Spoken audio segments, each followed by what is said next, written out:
Habari yako mtazamaji wangu wa kipindi chetu cha siasa ya ulimwengu. Karibu tena katika siku nyingine na wakati mwingine wa mwendelezo wa kipindi chetu.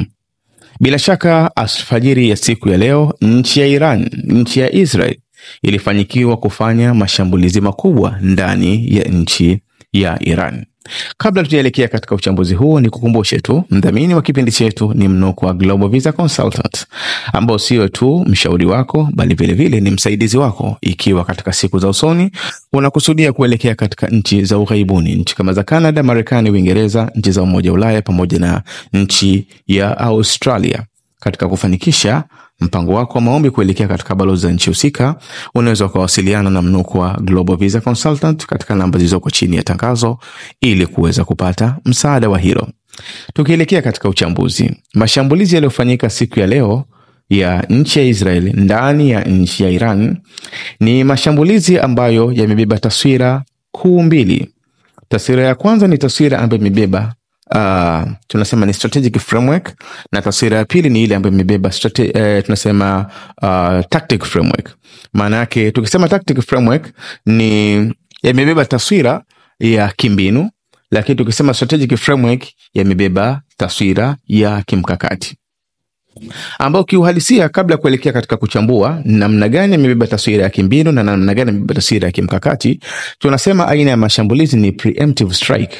Ni aina ya mashambulizi ambayo yamefanyika kabla adui hajafanya mashambulizi, na hii ndio kauli ambayo imezungumzwa na maafisa wa nchi ya Israel kwamba mashambulizi yao hasa ni kuwahi kujikinga na maafa yanayoweza kutokea baada ya Iran kuwa na silaha za kinyuklia.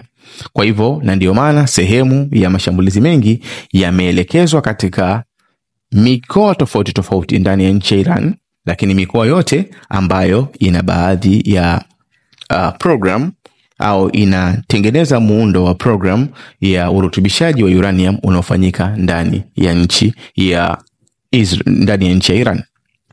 Mashambulizi yamebeba tunasema kwamba tactical framework. Tukisema tactical framework maana yake yamebeba taswira ya kimbinu. Taswira ya kimbinu ni namna gani mashambulizi haya yameweza kuleta athari kwa mtu mmoja mmoja. Mmoja katika watu ambao waathirika moja kwa moja ni aliyekuwa mkuu wa majeshi wa nchi ya Iran, Mohammad Bagheri. Kutokana na mashambulizi yaliyofanyika yalipelekea kufariki kwa Mohammad Bagheri. Lakini vile vile sio tu Mohammad Bagheri peke yake, amefariki Hussein Salami ambaye alikuwa ni kiongozi katika idara ya jeshi katika upande wa jeshi la ulinzi wa nchi ya Iran, Iran Revolutionary Guard Corps. Hussein Salami actually vile vile ameuliwa kupitia mashambulizi yaliyofanyika alfajiri ya leo. Lakini sio tu Hussein Salami peke yake, vile vile mashambulizi yamepelekea kufariki kwa Amiri Ali Hajizada.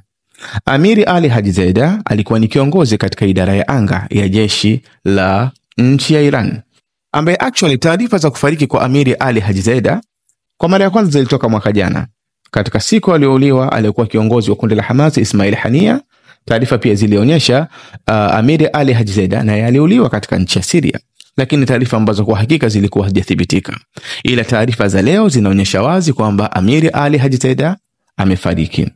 Kufariki kwa Amiri Ali Hajizada inaonyesha ni sehemu ya tactical victory, ni ushindi wa kimbinu wa nchi ya Israel, kwa kuzingatia Amiri Ali Hajizada ni moja katika watu muhimu waliosimamia Operation True Promise 1 na Operation True Promise 2.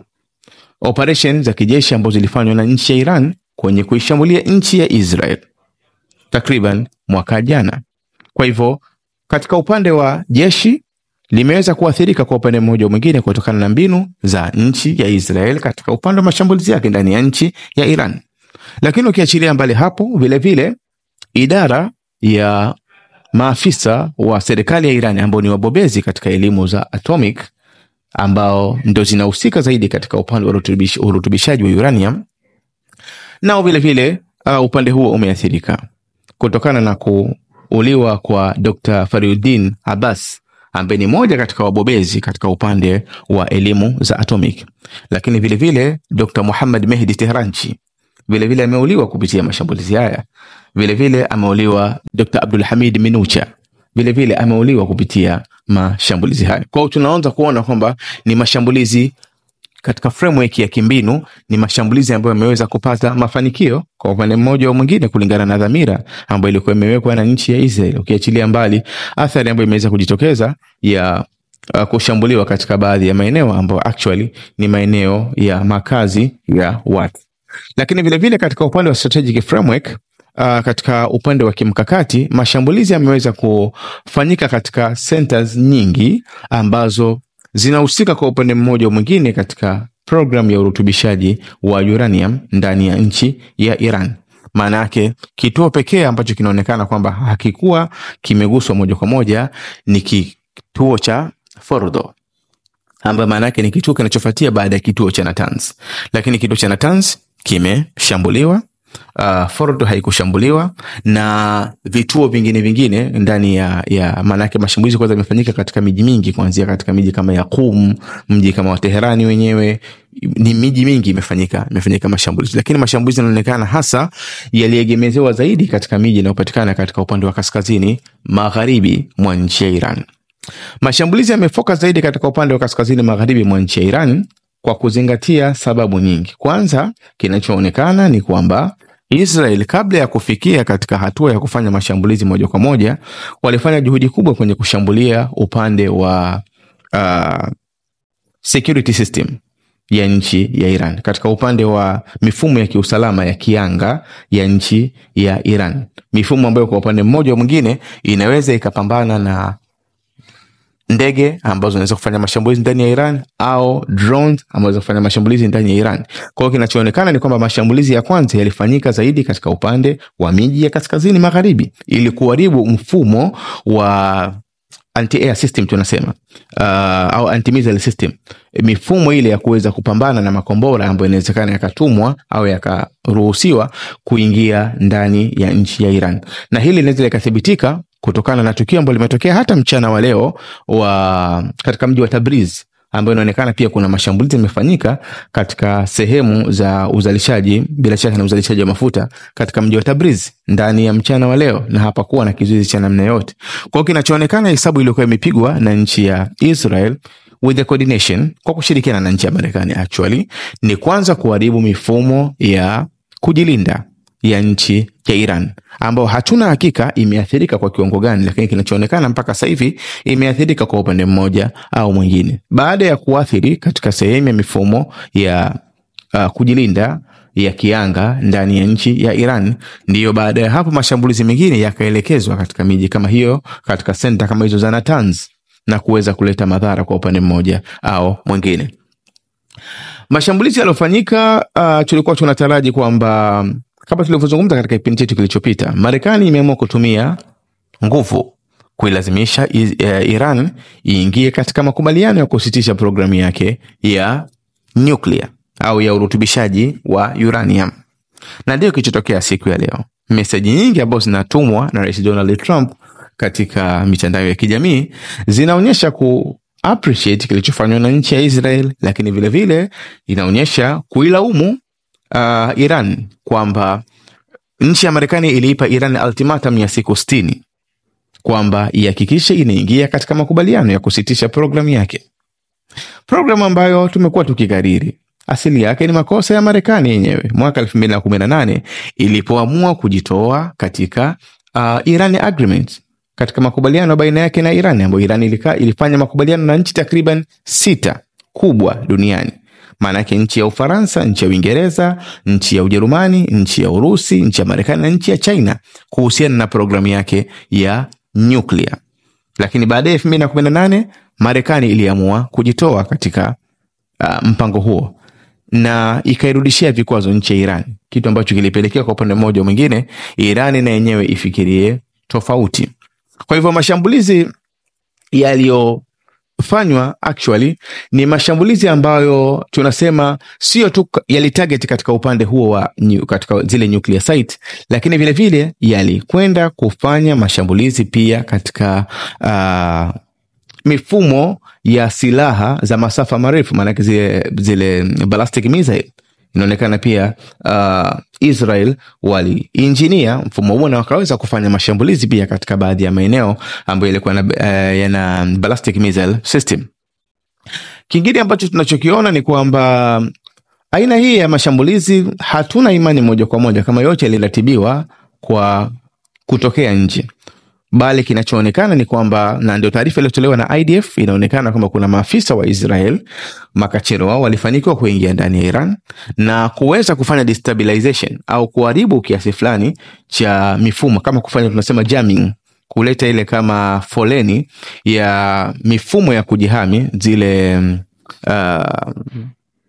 anti-weapon system, manake mifumo ile ya silaha za kujihami ambayo inaweza ika-react kutokana na mashambulizi ambayo yanaingia ndani ya nchi, kuifanya iweze kushindwa kurespond.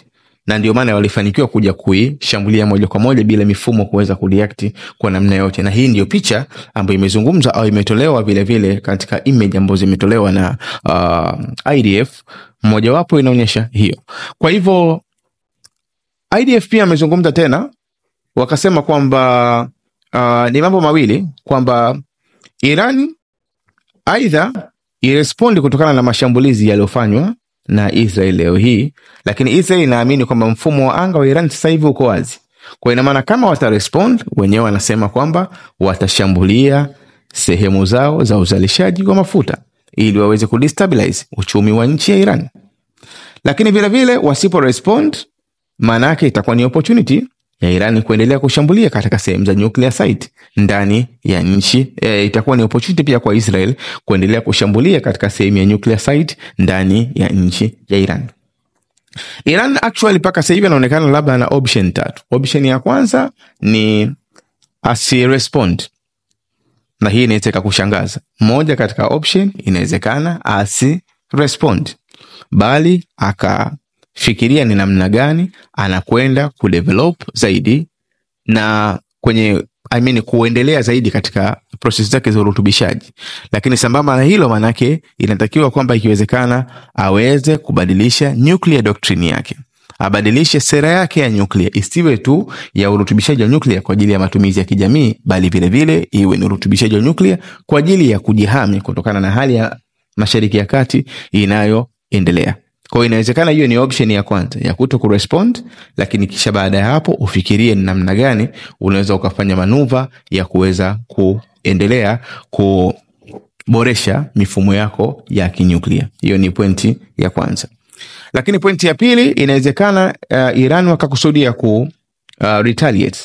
Inawezekana Iran wakakusudia kufanya mashambulizi, kurudisha mapigo ambayo yamefanywa na nchi ya Israel. Lakini hili bila shaka tunachokiona kwamba linaweza likafanya elongation kubwa ya vita, ikafanya vita ikawa ni ya muda mrefu, ambao hatuna hakika kwamba vile vile Iran imejipanga kwa kiwango gani katika hili, kwa sababu Israeli walichodai wao wanasema hii ni wevu ya kwanza au ni phase ya kwanza ya mashambulizi. Kwa hivyo wanatarajia kwamba mashambulizi yatakuwa yakiendelea kushambulia nchi ya Iran. Kwa hivyo mfumo wa Iran wa kimashambulizi au wa kujihami wa Iran unaisapoti Iran kufanya mashambulizi au kutengeneza mazingira ya vuta ni kuvute ya muda mrefu, kwa sababu mara nyingi Iran inapofanya mashambulizi kuna watu wengine ambao vile vile huwa wanahusika, vikundi kama Hezbollah, vikundi kama Houthi na mfano wake, huwa wanahusika katika kufanya na wenyewe mashambulizi wakishirikiana na nchi ya Iran. Katika mfumo wa namna hiyo, ni mfumo ambao kwa kawaida hauwezi kusupport mapigano yakaisha kwa haraka, bali itakuwa ni mapigano ambayo yanaendelea. Kwa maana hiyo Iran inaweza kaamua kureact, lakini tunachokiamini ni kwamba probably inawezekana isireact peke yake. Inawezekana Iran ikafanya mashambulizi, Houthi wakafanya mashambulizi, na hata Hezbollah inawezekana vile vile na wenyewe pia wakafanya mashambulizi, jambo ambalo bila shaka litaendelea kufungua spectrum kubwa ya vuta ni kuvute ya kutoka pande zote mbili. Lakini option ya tatu inawezekana ikawa ni option ya kusarenda, option ya kunyosha mikono kwamba kwa hapa tulipofika sasa hivi acha tustopishe program ya nuclear, jambo ambalo bila shaka tuna imani kwamba kwa Iran kulikubali itakuwa ni jambo gumu kwa sababu ya maslahi yanayopatikana kutokana na program ya urutubishaji wa nyuklia. Ni namna gani program ya nyuklia imeweza kuathirika kutokana na mashambulizi ya nchi ya Israel ndani ya nchi ya Iran? hatuna shaka kwamba athari ambayo inawezekana ikawa imejitokeza katika mifumo ya urutubishaji wa nyuklia ya nchi ya Iran inawezekana ikawa imeathirika kwa upande mmoja au mwingine, lakini si kwa kiwango cha kupelekea kwamba program nzima ikafa, kwa kuzingatia kwamba ni mashuhuri kwamba program ya nyuklia ndani ya nchi ya Israel, ndani ya nchi ya Iran kwa kiwango kikubwa imetengenezewa ulinzi imara, na hasa chini ya ardhi na katika upande wa milima, kiasi ambacho mashambulizi ya namna yote yanawezekana yasilete athari kwa 100%. Kwa hivyo kusema kwamba itakuwa imeathirika kwa kiwango kikubwa, hatuna shaka kwamba kuna uwezekano mkubwa isiyo imeathirika kwa kiwango kikubwa. Tumezungumzia katika baadhi ya step ambazo tunaona kwamba Iran wanaweza wakazichukua. Moja wapo ni kubadilisha nuclear doctrine, kubadilisha ile sera ya upande wa nuclear. Hii ni lazima iambatanishwe na Iran kujitoa katika non-proliferation agreement ambayo tulizungumza katika vipindi vyetu pia vya nyuma, makubaliano ambayo yanazizuia nchi zingine kutengeneza au kufanya urutubishaji wa silaha za kinyuklia, na makubaliano ambayo yanazitaka nchi ambazo zina nyuklia ziweze kupunguza kiwango cha nyuklia. Mmoja katika watu waliosaini makubaliano hayo ni nchi ya Iran, lakini kinachoonekana kwa mwenendo wa mambo wanapokwenda, kuna nafasi kubwa ya Iran italazimika ijitoe katika makubaliano haya kama inakusudia kutengeneza bomu la nyuklia au kutengeneza silaha za kiatomiki. Manake katika hatua ni kwamba inaweza isifanye retaliation, hiyo ni pointi ya kwanza, lakini pointi ya pili inaweza ikawafukuza maafisa wa International Atomic Energy Agency ambao kwa upande mmoja au mwingine wamekuwa wakituhumiwa wakicoordinate na nchi kama ya Israel na Marekani. Na pointi number 3 inawezekana pia ni kujitoa katika non-proliferation agreement, kujitoa katika makubaliano hayo ili kuweza kuipa fursa ikafanya mambo yake bila kukaguliwa na mtu yoyote. Na hili ndio jambo ambalo waliweza kulifanya North Korea katika mwaka 2003. Muundo wa Mashariki ya Kati baada ya mashambulizi haya, tunaona kwa upande mmoja au mwingine matokeo ya kimaamuzi ndani ya nchi ya Irani ndiyo itakayoweza kuamua nafasi ya Israel ndani ya eneo la Mashariki ya Kati. Ushawishi wa nchi ya Israel kinguvu kijeshi umeongezeka ndani ya eneo la Mashariki ya Kati. Kwanza kwa kuzima upinzani wa kundi kama la Hezbollah kwa upande mmoja mwingine, kuua baadhi ya watu muhimu ndani ya eneo la Mashariki ya Kati, kupelekea kuanguka kwa serikali ya Bashar al-Assad ndani ya eneo la Mashariki ya Kati, na sasa kuona kwamba ni kipindi mwafaka cha kufanya mashambulizi moja kwa moja kwenda katika nchi ya Iran. Na hili ni jambo tulizungumza katika vipindi vyetu kwamba kwa sasa hivi Marekani, Israel wanaona ni kipindi sahihi cha kufanya mashambulizi ndani ya Iran, kwa kuona kwamba wale proxies wa Iran katika ile iliyokuwa axis of resistance wengi wamepoteza nguvu yao. Kwa hivyo kwa sasa hivi kama wameshafanikiwa kuikata mikono ya nchi ya Iran kwa upande mmoja mwingine, ni kipindi sahihi cha kuweza kufanya mashambulizi ndani ya nchi ya Iran. Kwa hivyo maamuzi yatakayoamuliwa leo hii na nchi ya Iran kutokana na mashambulizi yaliyofanywa na nchi ya Israel ndiyo yanaweza kudetermine kilele cha mafanikio ya nchi ya Israel ndani ya eneo la Mashariki ya Kati, kwa sababu katika movement nyingi wamefanikiwa kwa upande mmoja mwingine, na Benjamin Netanyahu atakumbukwa kama maamuzi yatakayopita leo yatakuwa ni maamuzi ambayo hayatahitaji Iran labda wafanye retaliation na namna yote, au hata kama watafanya retaliation baadaye vita ikaja kuwa kubwa katika eneo la Mashariki ya Kati, Benjamin Netanyahu ataendelea kukumbukwa kwamba vision yake ndio vision ambayo inakuja kuishape eneo la Mashariki ya Kati, kwa sababu mpaka sasa hivi mpango au vision yake ya siku za nyuma ambayo alikuwa akikariri miaka takriban 15 miaka 20 nyuma ilikuwa ni kwamba kuna nchi zitakuwa zianguke, kuna nchi ambazo zina connection ya moja kwa moja na eneo la Mashariki ya Kati zitakuwa zianguke ili kuifanya Israel iweze kwenda juu. Moja katika nchi ambazo ilitaka zianguke ilikuwa ni nchi ya Libya, na mwaka 2011 takriban ilianguka baada ya kufariki kwa Muammar Gaddafi. Lakini vile vile nchi kama ya Sudan, hali ya Sudan inaonekana. Nchi kama Somalia, hali ya Somalia inaonekana. Nchi kama ya Syria, hali ya Syria inaonekana. nchi kama ya Yemen inajulikana kwamba imegawanyika, lakini vile vile nchi ya Lebanon inaonekana hali yake, na mwisho kilele chake maana yake nchi ya Iran. Na ndio inaonekana kwamba sasa hivi huenda maamuzi yatakayofanywa na Iran ndio maamuzi yatakayotoa taswira ya kwanza ya nafasi ya Israel ndani ya eneo la Mashariki ya Kati, hasa katika upande wa ushawishi wa kijeshi. Hiyo ni pointi ya kwanza. Lakini pointi ya pili, maamuzi yatakayofanywa na Iran ndiyo yanaweza kutoa uelekeo ya kwamba vision ya Benjamin Netanyahu imefikia katika kilele ama haijafikia katika kilele. Hii ni miongoni mwa mambo ambayo tunayasubiria kama itakuwa ni sehemu ya kile kitakachokuwa kimeamriwa na serikali ya nchi ya Iran kutokana na mashambulizi yaliyofanywa na nchi ya Israel. Lakini jambo la mwisho ambalo tunaliona ni kwamba kwa sasa hivi dunia inaelekea zaidi katika muundo wa miaka kabla ya vita kuu ya pili ya dunia. Inaelekea katika muundo kabla ya vita kuu ya pili ya dunia. Vita kuu ya pili ya dunia ndio ilikuja ikaishape dunia katika umbile ambao lipo sasa hivi. Kwa maana ya kwamba diplomasia ilichukua nafasi kubwa zaidi baada ya vita kuu ya kwanza kuja kutokea kwa vita kuu ya pili, kuundwa kwa Umoja wa Mataifa, maana yake kulipelekea diplomasia kuchukua nafasi kubwa katika dunia, mbali na maamuzi ya kivita, maamuzi ya kijeshi kuwa na nafasi kubwa ya maamuzi katika dunia. Lakini kwa dunia inavyokwenda sasa hivi tunaona wazi maamuzi ya kijeshi ndiyo yanayokuja kuchukua nafasi kubwa zaidi kuliko maamuzi ya kidiplomasia. Na hii unaweza ukaona kwa mazingira yalotokea siku za nyuma baina ya India na Pakistan. Unaweza ukaona mgogoro baina ya Urusi na Ukraine. Unaweza ukaona hali inayoelekea katika nchi ya Sudan. Unaweza ukaona hali hii ya mvutano baina ya Israel pamoja na Iran, au Iran pamoja vivyo na Marekani. Kwa unaweza ukaona kwamba dunia inavyozidi kwenda sasa hivi maamuzi ya kijeshi yamekuwa na nafasi kubwa ya kushape dunia kuelekea katika umbile lingine tofauti na maamuzi ya kidiplomasia.